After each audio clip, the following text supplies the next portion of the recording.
बिस्मिल्लाहिर्रहमानिर्रहीम। अस्सलाम वालेकुम स्टूडेंट्स। आज जो हमारा टॉपिक है जी, हाउ टू फाइंड क्वांटिटी या वॉल्यूम। ठीक है जी, क्वांटिटी आप इसको मिकदार भी कह सकते हैं, वॉल्यूम भी कह सकते हैं। आप लिक्विड इन अ कंटेनर कि एक कंटेनर के अंदर हम किस तरह से वॉल्यूम जो है वो फाइंड करते हैं किसी भी लिक्विड का, या वाटर टैंक के अंदर हम पानी का वॉल्यूम या पानी की क्वांटिटी किस तरह से फाइंड करते हैं।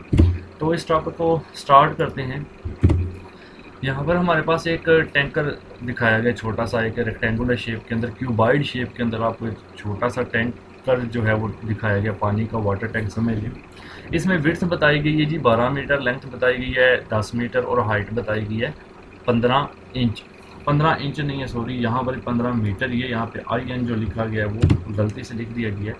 अब यहाँ पे एक बात समझने वाले, ये जो हाइट है ना, ये पूरे टैंक की हाइट नहीं है, ये जस्ट वाटर की हाइट है, यानी जहाँ तक पानी को भरा गया है। जो पूरा टैंक है उसकी जो टोटल हाइट है यहाँ पर दी हुई है आपको। टोटल हाइट ऑफ कंटेनर जो है वो कैपिटल H से इसको ज़ाहिर किया गया 20 मीटर है, और जहाँ तक पानी भरा गया है इसके अंदर वो 15 मीटर है। नीचे आपको नज़र आ रहा है वाटर की हाइट। विड्थ ऑफ कंटेनर आपको 12 मीटर दी गई है और लेंथ ऑफ कंटेनर आपको 10 मीटर दी गई है। तो इसका हमने फाइंड आउट करना है वॉल्यूम। तो वॉल्यूम या क्वांटिटी ऑफ वाटर का फार्मूला है जी, length multiply by width multiply by height of water. ये हाइट पे आपने गौर करना है। जो हाइट है आपको दो किस्म की दी गई है, एक टैंक की एक वाटर की। तो जब हम वॉल्यूम ऑफ वाटर फाइंड कर रहे हैं, लिक्विड का कर रहे हैं, तो हमने हाइट वाटर की लेनी है, ना कि टैंक की लेनी है। तो लेंथ विड्थ तो सेम होगी, लेकिन जो हाइट लेंगे वो 15 मीटर वाली लेंगे, जो कि हमारी पानी की होगी। अब इसको मल्टीप्लाई करें तो ये 1800 क्यूबिक मीटर आ जाता है। मीटर क्यूब के अंदर इसका जो वॉल्यूम है, जो क्वांटिटी है वो आ जाती है। अब इसको लीटर में कन्वर्ट करना है, तो एक जो मीटर क्यूब होता है उसके अंदर 1000 लीटर होते हैं।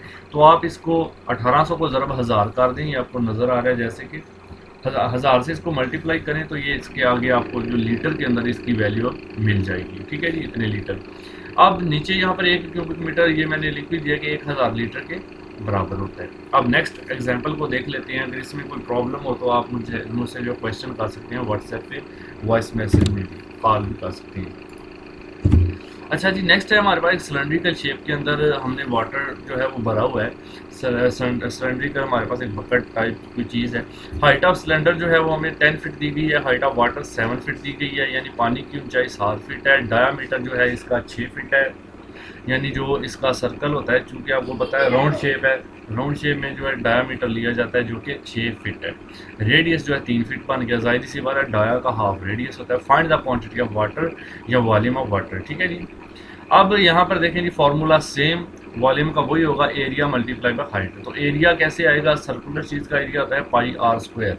पाई R square multiply by H कर देंगे। एच जो होगा वो पानी की हाइट, हम यहाँ पर भी 3 फीट यानी पानी की हाइट लेंगे। तो पाई आर स्क्वायर, सॉरी, पानी की हाइट 7 फीट है। तो पाई आर स्क्वायर ये वैल्यू पुट की हमने, आर की वैल्यू 3 है। आर स्क्वायर का मतलब है 3 ज़रब 3 यानी आर ज़रब आर। तो 3 ज़रब 3 ज़रब 7 किया तो 28.26 क्यूबिक फीट आ गया हमारे पास। ठीक है जी। तो इस तरह से हमने इसका वॉल्यूम जो है वो फाइंड आउट कर लिया। तो जल्दी से आप ये दोनों एग्जांपल्स हल करके मुझे असाइनमेंट के तौर पे फॉरवर्ड करें। अपना नाम, ट्रेड और डेट लाजमी लिखना, और ज़रा बोल्ड करके लिखना और साफ़ करके लिखना। ओके जी, थैंक यू।